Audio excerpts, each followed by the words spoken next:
క్రీస్తు పూర్వం 321 నుండి ప్రారంభమై క్రీస్తు శకం 184 వరకు,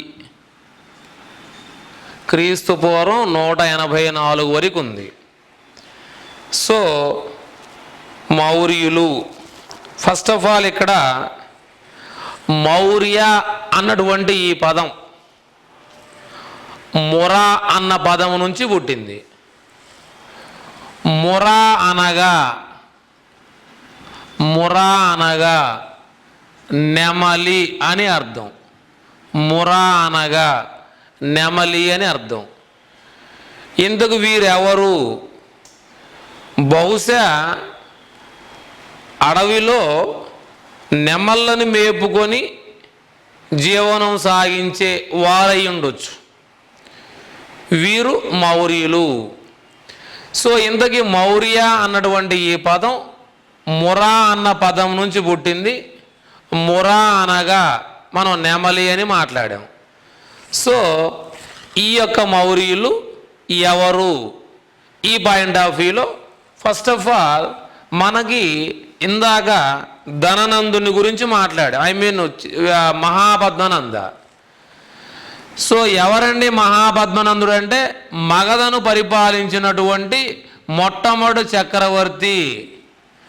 మరి ఆ వంశంలో చిట్ట చివరి వాడైనటువంటి ధననందుడు.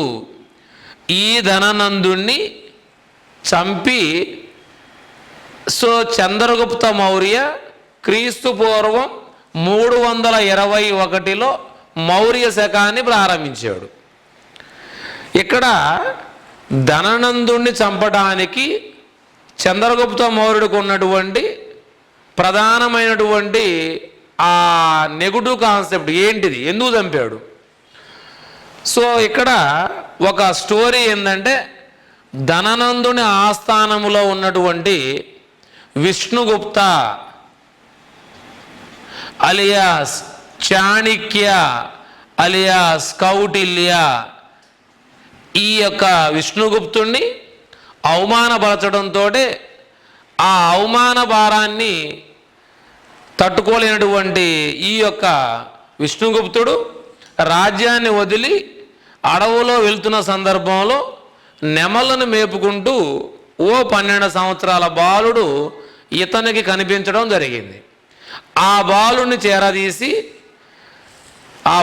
చేరదీసి విలువిద్యలు మొత్తం నేర్పి అతని ద్వారా తన యొక్క ప్రతీకారాన్ని తీర్చుకోవడం జరిగింది. సో ఆ బాలుడే మనం మాట్లాడే చంద్రగుప్త మౌర్యుడు.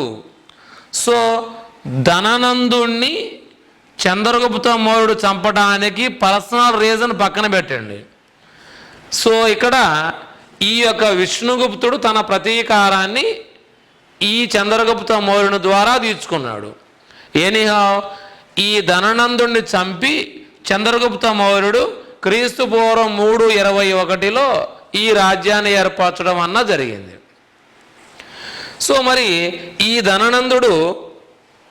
ధననందుని చంద్రగుప్త మౌర్యుడు చంపడానికి పర్సనల్గా ఏమన్నా ఉన్నాయా అంటే, ఇక్కడ ఒక చిన్న రూమరు, కొన్ని స్టోరీస్ ఉన్నాయి. ధననందుడు తన గర్ల్ ఫ్రెండ్ అయినటువంటి ముర, ఈ ముర అన్నటువంటి స్త్రీకి పుట్టిన వారే వీళ్ళు మౌర్యులు. సో ఈ మురకు జన్మించినటువంటి వ్యక్తే ఈ యొక్క చంద్రగుప్త మౌర్య. ఈ చంద్రగుప్త మౌర్యుడు ధననందుడు కుమారుడుగా ఆదరించకపోవడంతో ధననందుడిపై కోపంతో ఈ చంద్రగుప్త మౌర్యుడు పెరిగాడు. బహుశా ఈ పర్సనల్ గడ్స్ తోటి చంద్రగుప్త మౌర్యుడిని చంద్రగుప్త మౌర్యుడు ధననందుని చంపి ఉండొచ్చు. ఏదేమైనా విష్ణుగుప్తుడు తన యొక్క పర్సనల్ రివెంజ్ని చంద్రగుప్త మౌర్యుని ద్వారా తీర్చుకున్నాడు.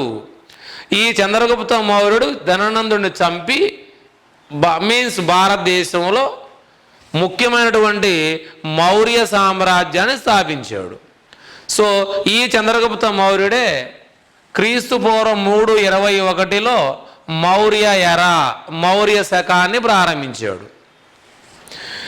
సో ఇప్పుడు ఈ వీళ్ళకు సంబంధించి మన దగ్గర ఉన్నటువంటి ప్రధానమైన సోర్సెస్, సో వీటికి సంబంధించిన ఆధారాలు, ఈ ఆధారాల గురించి మాట్లాడితే ఫస్ట్ ఆఫ్ ఆల్ మౌర్య సామ్రాజ్యానికి సంబంధించి మౌర్యులకు సంబంధించిన ఆధారాలు. ఈ ఆధారాల గురించి మాట్లాడితే first one Arthashastra, next Mudrarakshasa, next Indica, then Rajatarangini, and దీని తరువాత పరిశిష్ట పర్వం,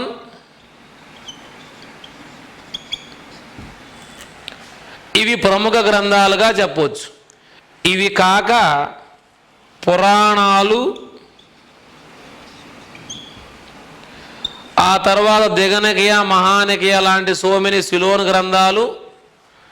సో వాటితో పాటుగా అశోకుడు తన గురించి సో మెనీ శాసనాలను వేయించాడు.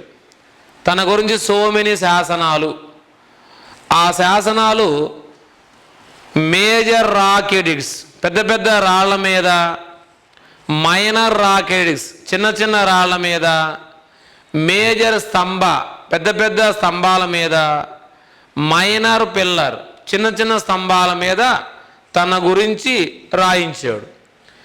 ఇలా లెక్కకు మించి శాసనాలు. దాంతోపాటుగా ఇక్కడ అశోకుడు ప్రత్యేకించి కళింగ యుద్ధానికి సంబంధించి 2 ప్రత్యేకమైనటువంటి శాసనాలను వేయించాడు. ఇలా మౌర్యుల గురించి తెలుసుకోవడానికి మన దగ్గర ఆధారాలు చాలా ఉన్నాయి. అర్థశాస్త్రం, ముద్రా రాక్షసం, ఇండికా, రాజతరంగిణి, పరిశిష్ట పర్వం, పురాణాలు, ఈవెందో శాసనాలు.